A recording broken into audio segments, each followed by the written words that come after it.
শুধু পেটের রোগ তো নয়, বুকে ক্ষয়রোগ বাসা বেঁধেছে।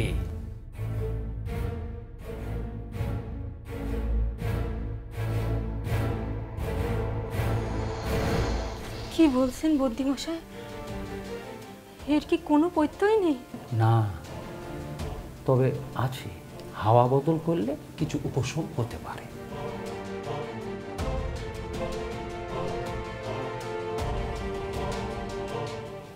হাওয়া বদল মানে কি? অন্য কোনো গায়ে নিয়ে গেলেই হবে? না,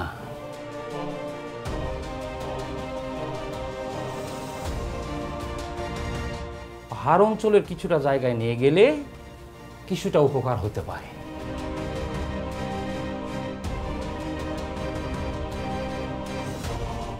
পাহাড়? সে তো শুনেছি অনেক দূর, দেখিনি কোনোদিন।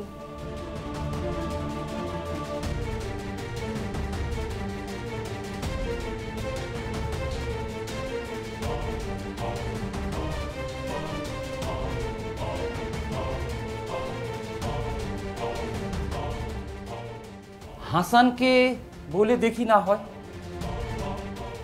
বুদ্ধিমশাই, আপনি কি কোনো পথ্যই দেবেন না? হ্যাঁ, দেব। আমার কাছে যা আছে অবশ্যই দেব। দিন না বুদ্ধিমশাই, তাই দিন। একটু তো পথ্য পড়ুক আমার বোনটার উপর, আর বাকিটা আল্লাহর ইচ্ছা। তাহলে আমার বাড়িতে লোক পাঠায় দিন, আমি সব তথ্য দিয়ে দেব। বাকিটা আল্লাহর ইচ্ছা, আল্লাহকে ডাকো।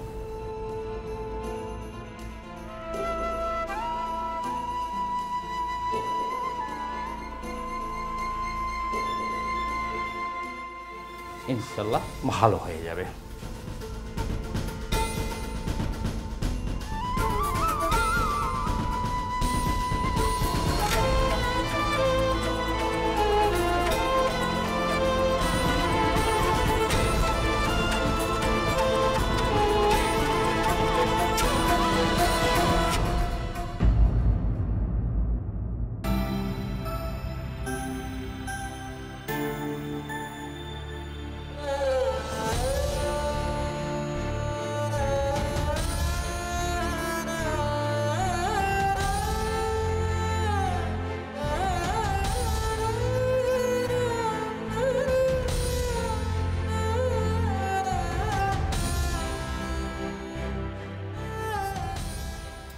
কি হয়েছে গো ভাবি? তোমার কি মন খারাপ? না, ঠিক আছে। তোর বড়দা সেই যে গেল, এখনো পর্যন্ত ফেরার কোনো নাম নেই। এই লোকটার কি ঘরের টান কারে বলে সেটা জানে না নাকি? চিন্তা হচ্ছে জানিস, সাথে অনেকগুলো টাকা থাকার কথা তার। আমি ওনারে বলেছি যদি কোনো খোঁজ খবর পাওয়া যায়। খোঁজ করিনি তাই বলতে চাচ্ছিস? আরে খোঁজ পেলে না জানাবে? তাও আমি দিকে আসি একবার।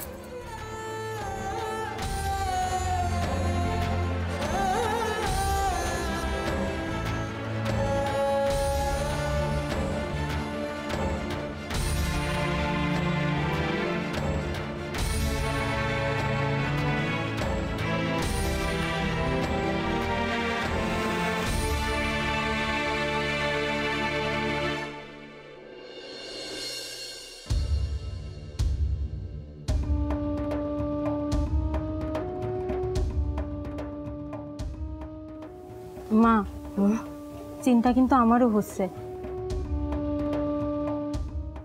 হিসেব মতো বড়দার এতদিনে জমি বিক্রি করে চলে আসার কথা, টাকা পয়সাও তো সাথে থাকার কথা। এমন সময় তো এমন বেয়াক্কেলের মতো কাজ সে করবে না। আমার সাওয়ালে আমি চিনি, এরকম কাজ এর আগে অনেকবার করেছে।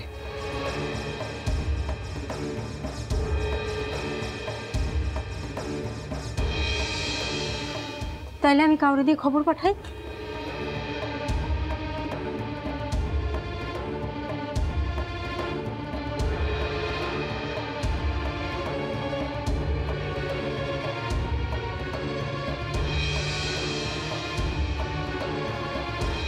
কিরে, তুই ওরকম হাঁপাচ্ছিস কেন?